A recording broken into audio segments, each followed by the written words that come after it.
Hinog na siya. Hinog na gid siya. Pwede na nila ako. Ako na ni siyang i-harvest. Kay nga no. Lain na lang i-harvest.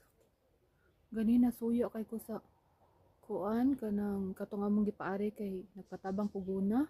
Gipaguna na ako. Grabe ka relax. Pag sulod niya, nanguha lang dayon siya dere. Pag gawas niya, nanguha lang sa gihapon. Kabakal sa kadagan niya ikuha. Nga usa ka ingon ani ay. Nga kani, usa ka ingon ani yang gikuha. Grabe sa mga tao dere. Di man maikog. Mga saba na sa manang. Ito ay mo ni siya itong update sa tuang grapes, no? Di pa jud ko tinanong jud din ako.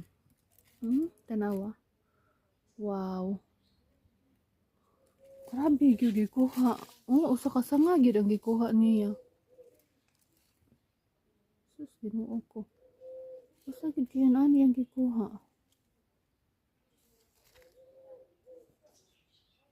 Ni siya update sa tuang kuan.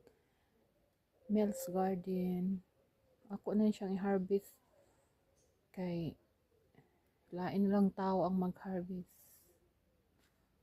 Na siya. Thank you for watching. Bye.